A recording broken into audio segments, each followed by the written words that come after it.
Mais à vrai dire, c'est par un sujet qui nous touche, vous et nous, de plus près que nous allons ouvrir ce soir notre émission. Depuis 3 jours, en effet, les troupes américaines ont quitté le sol du Cambodge. De cette guerre qui aura duré 60 jours, des hommes et des femmes qu'on appelle les correspondants de guerre auront essayé, pendant 2 mois, dans nos journaux ici, mais aussi dans tous les journaux du monde, de vous donner une image aussi fidèle, aussi exacte que possible. Et pour accomplir cette tâche, 23 d'entre eux sont morts ou ont disparu. 23 hommes et femmes qui n'appartenaient à aucun des 2 camps, mais à cette grande armée de l'information qui n'est là que pour votre service. Eh bien, en hommage à leur métier et à ce qu'ils sont, nous allons vous présenter, pour commencer, à travers le portrait de l'un d'entre eux, le portrait collectif de ces correspondants de guerre. Je m'appelle Bernard Ullmann, je suis journaliste depuis 23 ans, j'ai maintenant 48 ans. J'ai commencé ma carrière à la radio française, et puis de là je suis passé à la BBC, de là je suis venu à l'agence France Presse, où actuellement je suis essentiellement grand reporter. Et en ce moment, je suis ici au Cambodge comme envoyé spécial pour couvrir cette guerre.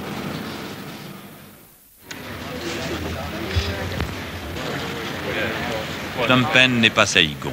Ici, c'est un peu la guerre qui n'en a pas l'air, la guerre improvisée. Chaque correspondant doit profiter au maximum des informations de ses confrères. L'esprit est constamment en alerte. George Steverston est un reporter de la grande compagnie américaine de télévision CBS. Jerry Miller, son ami, travaille pour la même maison. Regardez bien ces 2 hommes, Miller et Steverston. Nulle caméra ne les filmera plus jamais vivants. Leur disparition et celle d'autres confrères vont se traduire par 3 journées dramatiques dans ce reportage. Conscients du danger, ils le sont. Hier, c'est leur équipe qui réchappait par une chance extraordinaire d'une embuscade sur la route de Takeo. Aujourd'hui, d'autres camarades racontent comment leur embarcation a été mitraillée sur le Mékong. Il semble que les Viettes soient nulle part et partout. Leurs réactions paraissent imprévisibles. L'armée khmer est dépassée. Kilometers up toward Praycock, and that was the end of it. Where can you rent a boat? Well, you can't rent a boat. They looked all day yesterday. They got a guy and decided to pay him enough. Bernard Ullmann, demain vous sortez. Est-ce que vous avez une seconde pensée au risque que vous prenez? Oui. Vous l'avez sous-pesé, ce risque? Non, on ne soupèse pas le risque. C'est la même chose quand vous faites un voyage en voiture, vous ne dites pas toutes les 2 minutes, je vais peut-être me rentrer dans un platane. Enfin oui, ça existe. Est-ce que ça vous accable ou est-ce que ça vous excite plutôt, ce danger? Je veux dire, disons que je préférerais travailler sans risque. Sincèrement, je ne cherche pas du tout le risque. L'âge a modifié votre attitude à cet égard, vous qui avez été sur tous les grands coups de guerre? Oui, pas profondément.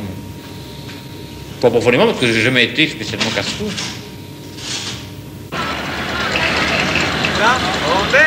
Wells Hangen et les gars de son équipe travaillent pour une chaîne de télévision américaine, la NBC. Aujourd'hui, nous les rencontrons en opération. Après-demain, leurs noms figureront sur la liste des disparus.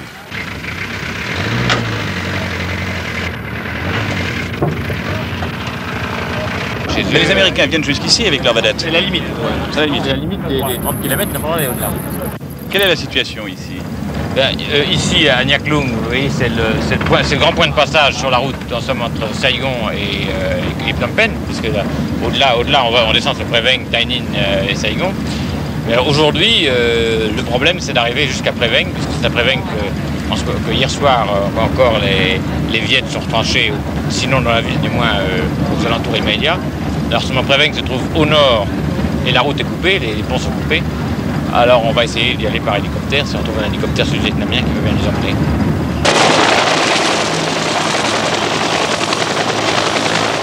L'armée du général Lon Nol ne possède pas d'hélicoptère. Les transports aériens, qui sont un fait quotidien pour les correspondants basés à Saïgon, restent donc inexistants lorsqu'on part de Phnom Penh. Aujourd'hui, c'est l'exception, parce que les Sud-Vietnamiens sont là.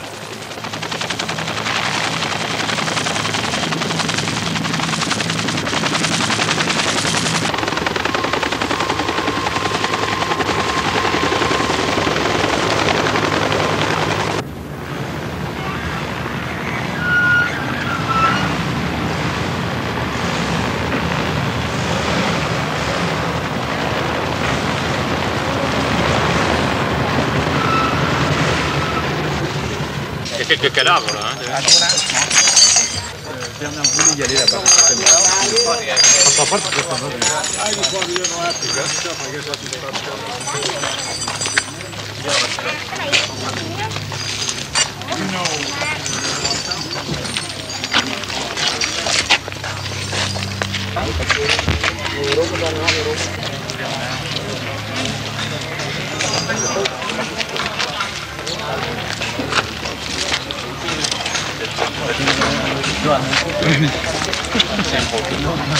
Ça date de quand? Ça, c'est frais ça. On va leur demander. Ça cognait dur ici. La plaque des balles sur la baraque.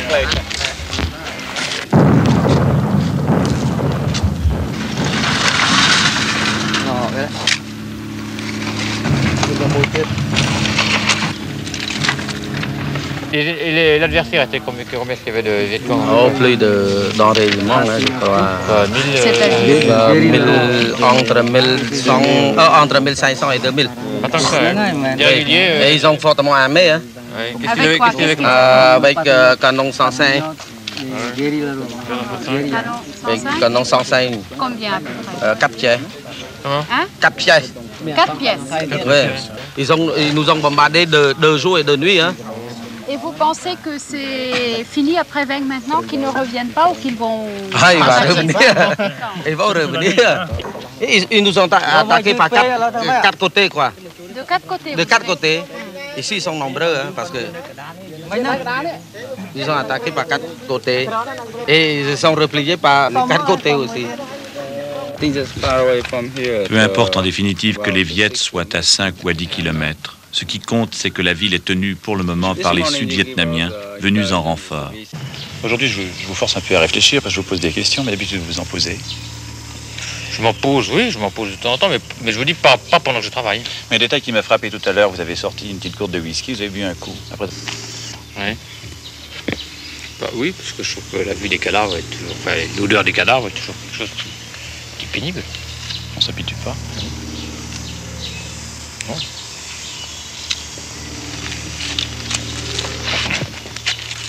Bon, on y va.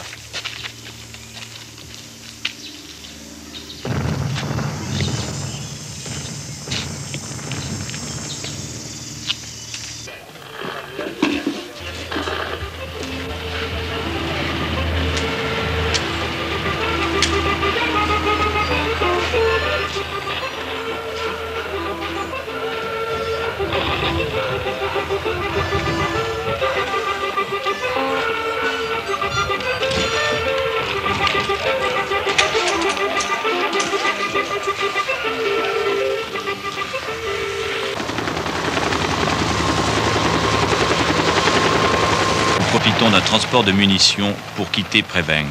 Quelques heures plus tard, la ville tombera de nouveau aux mains des Viettes.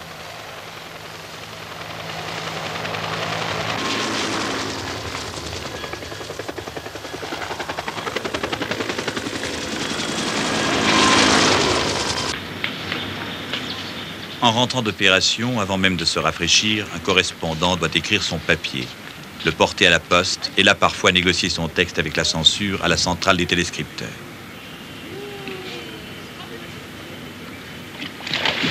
À quelques kilomètres de là, on continue à se battre.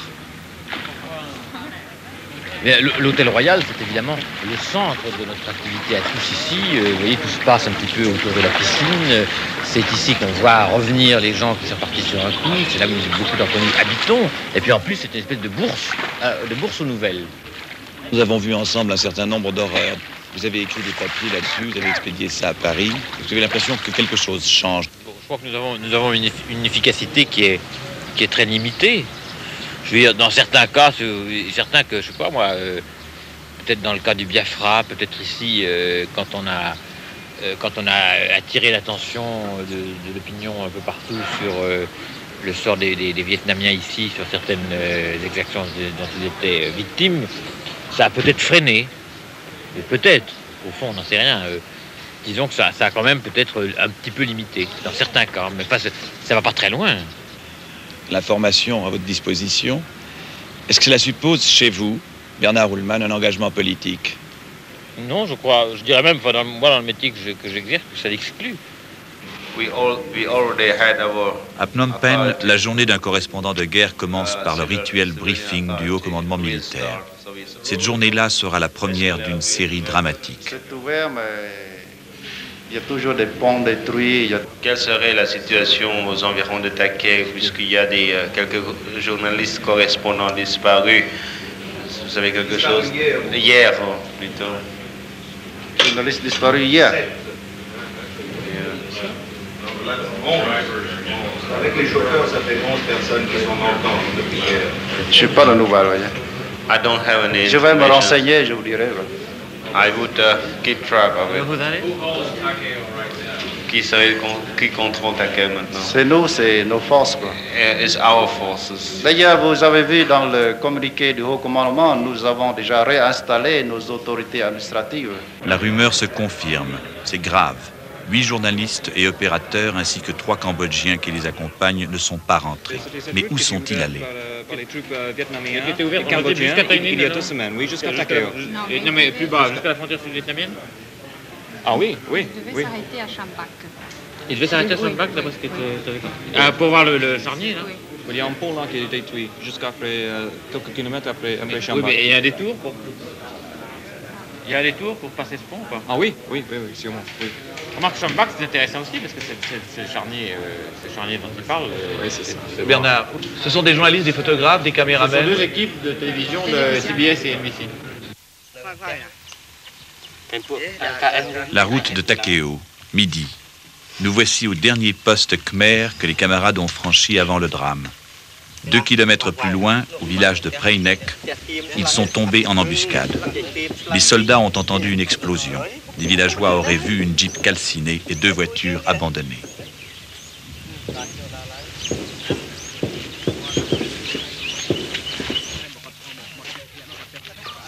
Et les soldats, ils ne sont pas tellement à l'aise parce que de tous les côtés, il y a un peu la jungle. Enfin, on est à 5 km du premier poste et on peut facilement être coupé. Oui, mais bien sûr. Ah. Lui, il a quel âge? 17 ans? 18 ans. 18 ans. But these are recruits, look. Vous avez vu le Viet Cong passer là-bas, non? Il y a les Cong ici, là-bas, la pagode ici. Oui. Voilà. Est-ce que vous avez des moyens de vous communiquer? Est-ce que vous pouvez parler radio avec Phnom Penh ou non? Non, non, non. Oui, non, il n'y a pas. Parce qu'il n'y a pas de radio. Il n'y a pas de radio? Oui, il n'y a pas de radio. C'est très bon ça. Il n'y a pas de radio. Et ici, plusieurs bataillons de Viet Cong. Plusieurs de bataillons de Viet Cong, voilà. Et ici, il n'y a pas de bataillon, c'est compagnie. 2 compagnies. Oui, oui, 2 compagnies. Ouais. 2 compagnies en tête. C'est pas beaucoup. Barras, c'est les Viet Cong. Impossible donc d'avancer. Nous risquons tout gaiement l'encerclement. Peut-être demain. Attention. Hein. Oui, on fait attention. À 6 heures du matin. 6 km devant nous, soyez attention. Oui, il y a le Viet Cong. Oui. Attaque depuis ce matin. Encore maintenant? Oui. Ah. Merci. Au revoir.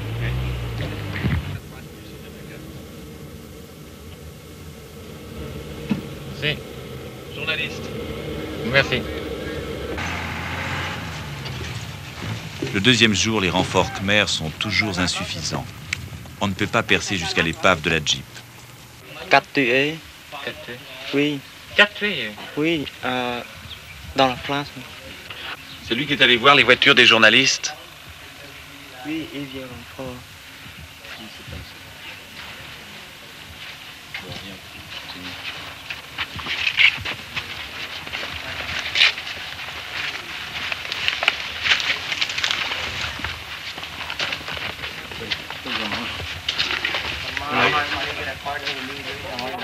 Ils ont quand même une liaison cette fois-ci. Il y a le lieutenant, il est là, non? Non, il n'y a pas? Non. Je fais l'opération. Vous avez été jusqu'aux voitures? Ah oui, jusqu'aux voitures, c'est bon. Le pont est miné. Le pont est miné. Seulement à gauche, à peu près 10 mètres, la mer se descend. Ce matin, j'ai envoyé un camion. On ne peut pas. On ne peut pas se noter dessus. Oh, il y en a beaucoup. Il y a beaucoup de blessés chez nous. Là. Ce matin, on a attaqué depuis 5 heures du matin jusqu'à midi même. Les voitures sont tachées de sang. Hein? Il y a du sang dans les voitures? Non, j'ai fouillé, il n'y a pas de sang. Seulement que la Jeep, j'ai entendu dire que par l'agent de renseignement qu'il est attaqué par la bazooka. Mais seulement les quatre hommes dedans sont morts. Hein. Comment c'est? Vous les avez vus? Non, l'agent de renseignement. Ah, l'agent de renseignement a vu, lui, les corps. Oui. Et est-ce que c'était des Européens ou des... des Américains. Les quatre? Tous les quatre, c'était des Américains? Oui, des Américains. Tous les quatre? Tous les quatre. Il a vu des papiers sur eux, il a trouvé quelque chose? Non, seulement que nous implantons presque tous les endroits que nos agents de renseignement. Voilà, chaque jour comme ça, il faut qu'ils nous donnent automatiquement, chaque journée, des renseignements. Ce sont les villageois alors? Oui, les villageois, c'est ça. Oui, alors c'est sûrement les quatre gars de CBS. Oui. Et les Vietcong sont là tout autour? Oui, non, ils sont bien installés. Hein. Oui, ils ont des emplacements de tir, ils ont les... Oui, des trous individuels comme ça, il y a toutes sortes de mitrailleurs de 30, des mortiers de 82, toutes sortes de choses, des roquettes et tout ça. Et faites attention aussi sur les deux toits de la route, il y a les maisons isolées. Alors ces messieurs-là, ils ont caché des lois pour noter dessus. Ah, là, ça c'est bien beau pourtant. Hein. Voilà. Quel est votre nom, mon capitaine? Simton. Sting? Sim, S-I-M. Oui. T-E-K. T-E-K. T-E-E. T-E-K. Oui, T-E-K. Oui, capitaine Simton. Et Hank Tassam est occupé par les Vietcong alors? Oui. En ce moment, c'est les Vietcong? Oui, seulement c'est le Vietcong. Ah bon? Ça chante toujours. Les éléments Khmer sont à je sais pas quelle distance, ils ne savent pas où ils sont, ils disent qu'ils sont encerclés, et il n'y a personne qui arrive venant de l'arrière, donc il n'y a pas d'opération en cours. Ça peut durer toute la journée, moi je vois pas l'intérêt de rester ici, moi je rentre. L'échec, l'incertitude qui plane sur le sort des camarades disparus n'arrête pas l'implacable loi du métier. Il faut rentrer pour envoyer le papier. Vous avez obtenu de bons tuyaux de cet officier qu'on a vu là? Oui, j'ai eu quelques précisions que je n'avais pas. Par exemple, le fait qu'il y ait des officiers qui étaient dans les forces spéciales américaines au Sud-Vietnam, sur les hauts plateaux, et qui sont venus maintenant encadrer des bataillons réguliers de l'armée Khmer. Ça, c'est un fait nouveau, pour moi en tout cas. Ça vaut un papier, ça? Bon, ça vaut pas un papier, mais ça vaut c'est une précision que je vais donner.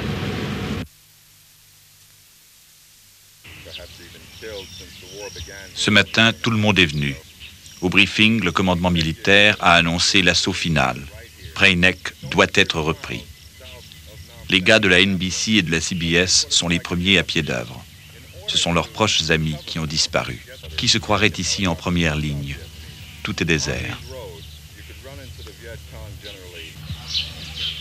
Cette guerre improvisée, éparpillée, épisodique, est traître pour les correspondants.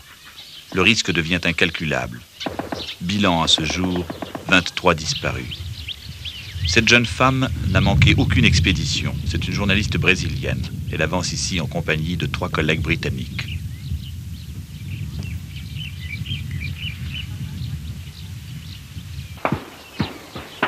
Attention les gars.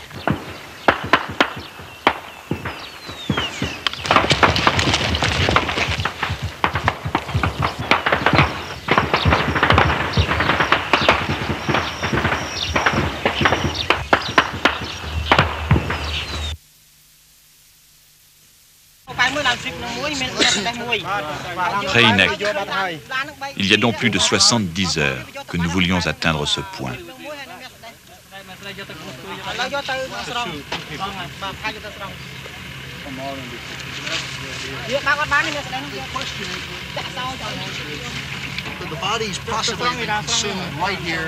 Une fois leurs images tournées, les collègues américains fouillent l'épave calcinée de la Jeep dans l'espoir d'y découvrir quelques indices. An eyewitness a woman. No doubt. Is it all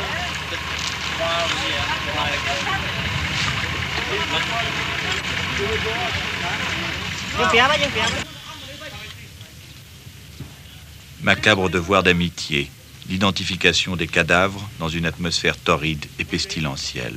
Ça, est-ce vraiment Georges? peut-être Jerry. Comment, dans des dizaines de fosses qu'on a rouvertes, discerner parmi ces corps en décomposition les restes de nos confrères parmi ceux des soldats?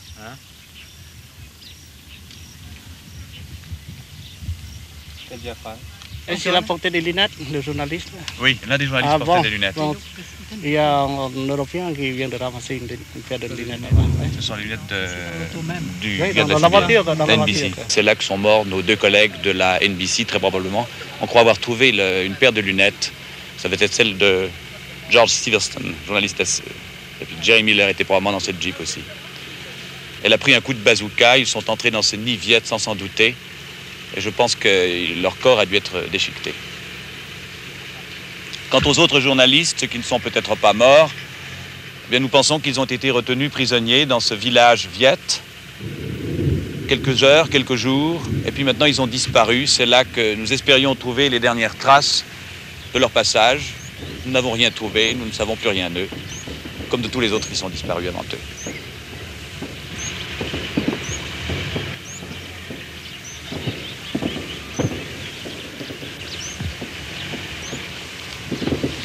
Vous êtes fatigué, Bernard? Oui. Oui, je suis fatigué. Tu pars sur Saigon? Je pars sur Saigon maintenant. Tu restes combien de temps? 15 jours. 15 jours? Sur l'avant, je crois. Moi, je vais essayer de partir sur la route, là, voir ce qui se passe. Oui, d'accord. Pas dormir un peu, et crever.